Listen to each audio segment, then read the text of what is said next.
Good evening, friends. Father Frank Pavone here, National Director of Priests for Life, speaking to you from our New York office. Thanks for taking time to be with me today on Facebook. I want to give you another installment in our series, You Need to Vote, and I refer you to our website, youneedtovote.org, where I just share a few brief thoughts about why it's so critical to vote in this election, even if we feel like the choices are difficult, which I really don't believe that they are. The stark difference between the parties, the stark differences between the candidates on policy issues, no matter what you think of their personal life, my goodness, we couldn't have a clearer choice in terms of what direction America is going to go. Well, tonight is going to be the third presidential debate, 9 p.m. Eastern Time. I urge you to watch. I'll be live tweeting. My Twitter account, as many of you know, is FR Frank Pavone. And let's discuss what we see and what we hear tonight and how we think it's going to impact the race. Certainly important to urge other people to watch so that the positions of these candidates and of their parties become clearer and clearer. And hopefully we can have tonight a substantive exchange about the policies and the issues. Because we're not electing dictators. We have a system in place. The president has a cabinet in place. The president deals with a Congress. The president deals with a party. It's not just whatever the whim of the president is on the morning that he or she wakes up. That's what happens that day in the country. Our system is different than that. Our system is more balanced than that. Our system is better than that. What a person has in his or her private thoughts or personal life is one thing. What kind of policies they are trying to institute is something else. It's something else, and it's much more consequential. Brothers and sisters, these are some points that we've been making all along. But what I wanted to do today, I wanted to ask you for a moment, really think with me. Imagine the possibilities with this election. Do you realize that by putting into office the right candidates, both on the presidential level and on the congressional level, do you realize what we can accomplish in the next several years? I mean, besides taking the Supreme Court, which has been split evenly right down the middle on key decisions recently on things like marriage and abortion and religious freedom and Obamacare, we can shift this court in the right direction of things that we believe in and things that the church values. But beyond that, you realize that in these next few years, I'm not joking about this, I'm not exaggerating, we can end legal abortion in the United States of America. With the right person in the White House, with the right Congress. The Congress, furthermore, you know what they can do? They can actually take the abortion issue away from the courts.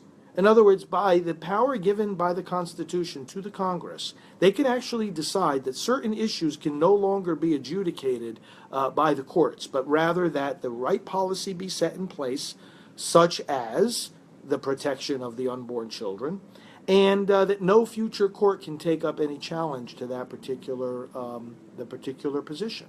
We can do that. We can get rid of the Johnson Amendment. That's another thing that we can do. In other words, this silly restriction on the churches about being involved in political races. I'm not saying the church has to endorse candidates. I'm saying that the decision of whether or not to do so should be up to the church, not up to the government. There shouldn't be these unnecessary restrictions, but we can free up pastors to boldly speak about what they believe the Word of God requires them to speak about without having to worry, I'm going to risk my tax-exempt status. We can change that within the next couple of years. We can do an incredible amount of things that put this country back on the right track. And you know what? When God decided to bring his people back in the Old Testament from the exile in Babylon, he raised up King Cyrus. He raised up a foreign king to be the instrument to bring God's people back again. God is the one guiding this nation, and he can use a donkey. He can use a piece of wood and make the piece of wood stand up and talk and lead a nation if he wants to do that. This is in God's hands, and so we don't have to worry that he chooses sinful instruments. I'm a sinful instrument. So are you. We're all sinful instruments. He's leading this nation, and he gives us a clear choice. He's not asking us to canonize anybody. He's not even asking us to give people a virtue test. He's asking us, look at the policies that the people who are asking for your vote are committed to implement. That's what we need to look at. And that's why tonight's debate and watching tonight's debate is so important. But imagine the possibilities. We can actually end legal abortion in this country in a handful of years if we elect the right people.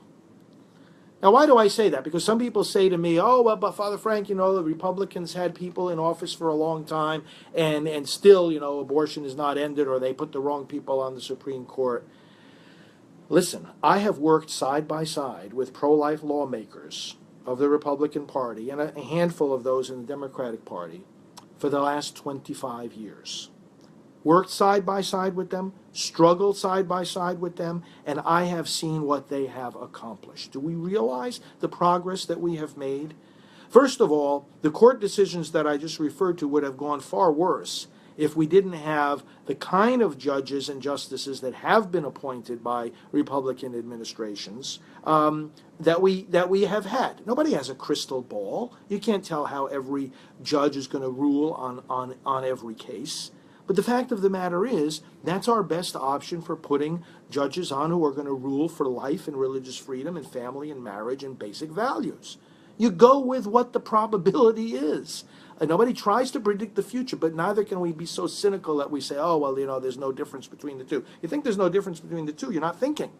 Furthermore, the reality is that we've made tremendous progress against abortion. Court decisions all the way since Roe versus Wade have chipped away and weakened and whittled down Roe versus Wade just to its core.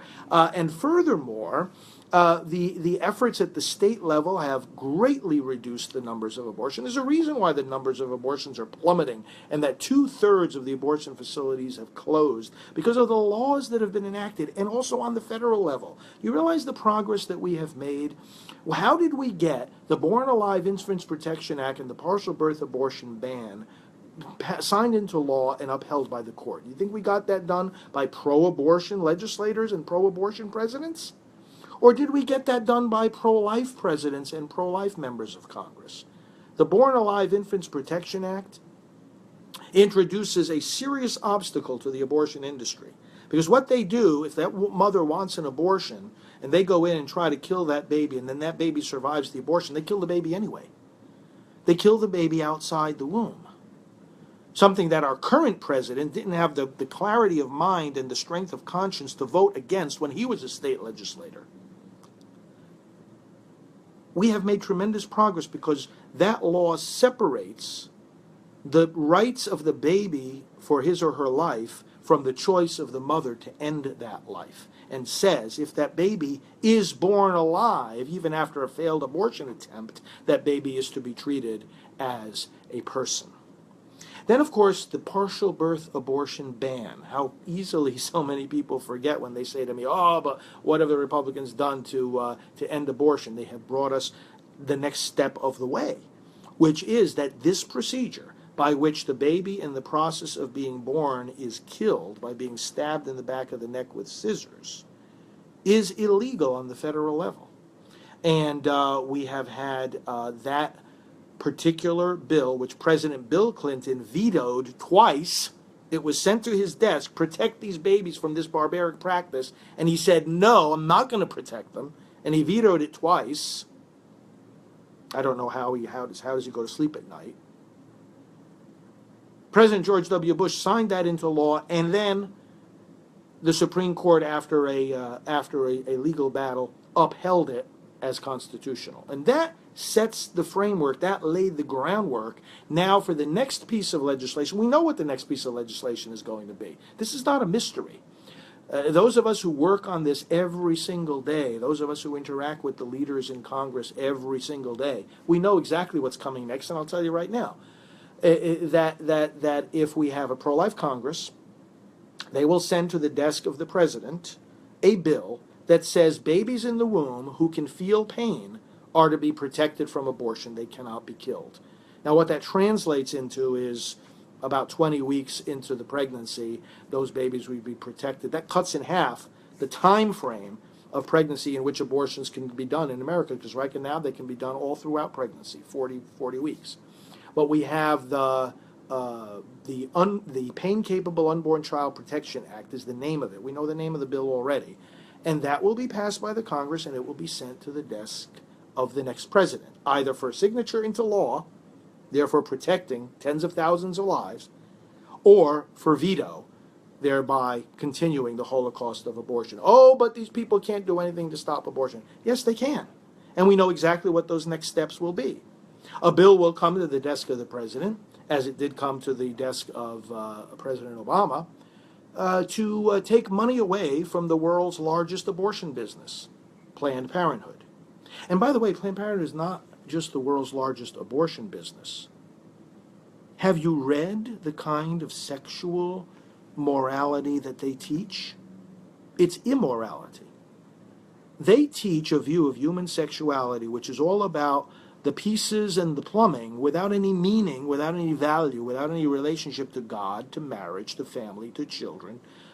They're teaching our children how to get sexual pleasure with one another or by themselves without any reference to morality at all. This is the view of Planned Parenthood, because they know that the more sexual immorality there is, the more abortions there will be, and the more contraceptives they can sell. It's a big industry based on and fueled by immorality, which is in turn fueled by the worldview that they have, which could not possibly be farther from the Christian worldview. And yet we have the Democratic Party and Hillary Clinton cheering on Planned Parenthood. She says to Planned Parenthood, I've got your back. I'll cover you. I'll make sure you get the taxpayers' money, our money. To do what? To codify those kinds of sexual immorality in the law and in our court decisions, and have taxpayer money flooding into that corrupt industry, not to mention the killing of babies by the millions. Brothers and sisters, don't let anybody tell you, oh, well, we haven't made any progress on pro-life, or, oh, this is not something we can win. Not only can we can win it in a handful of years if we elect the right people right now. Early voting has started in many states. More states will begin next week. Vote early. Get as many others to vote as possible. Let's watch the debates tonight. And then I want to let you know about two things that are happening tomorrow and Friday. Tomorrow, I will be in Washington, D.C., and Priests for Life will be holding a national press conference. We will be running a full-page ad tomorrow in the Washington Times. We will be challenging pastors to put quotations in their bulletin. We will give them the quotes from Pope St. John Paul II and Mother Teresa about how fundamental the abortion issue is when it comes to deciding how to vote. We're going to quote from the American bishops, who tell us that the right to life is the foundation of the house of all other human rights. And we are going to challenge pastors to do that. We're going to have this press conference. I'll be surrounded by other priests there at the National Press Club. Hopefully you'll see some coverage of this in the secular media tomorrow. So that'll be tomorrow in Washington, D.C. On Friday, I'm going to have two online events. First of all, at 2 p.m. on Friday, I'm going to have a national webcast for clergy. So we're going to tell them what they can do to equip their parishes for the elections. And that's going to be a 45-minute webcast at 2 p.m. Eastern Time. You might want to urge your priest or your pastor, whatever denomination you might be, to sign up for that webcast. That's going to be Friday at 2 p.m. Eastern Time. Check out priestsforlife.org, and you'll see where they can sign up for the clergy webcast. And then at 3 p.m. on Friday, and this involves all of us right here on Facebook Live, right here on my page. At 3 p.m. Friday, I'm going to lead an hour of prayer for this election. We're going to start with the Chaplet of Divine Mercy, and then we're going to go into the Rosary. I invite you to pray along with me on Friday afternoon so that we ask God's grace on this nation to lead us in the right direction. And we're going to have, with each of the decades of the Rosary, we'll say 5 decades, we'll say the Sorrowful Mysteries because it'll be Friday. But before each of the decades, I will give a little election reflection. And then starting on Monday, Father Stephen Imbarado, one of our full-time priests here at Priests for Life, is going to be down at EWTN. And he's going to be preaching at most of the weekday masses next week and the following week and the week after that, the days right before the election and election day itself. Our Priest for Life associate, Father Stephen Imbarata, will be giving the homilies live at the masses at EWTN, and you can be sure he will be saying a lot about the elections. So, friends, a lot of things happening. This is no time to be afraid. This is no time to be quiet. This is no time to sit back. This is a time to charge. Charge forward for life. Charge forward for our nation. Be not afraid. Let's speak openly. Let's speak loudly. Let's mobilize people strongly. Go into those voting booths and bring our nation back to the culture of life. We can do it. We can do it now. And we must do it now. The window of time is closing. I'll be talking to you tonight on Twitter as we follow the third presidential debate this evening. God bless you, and God bless the United States of America.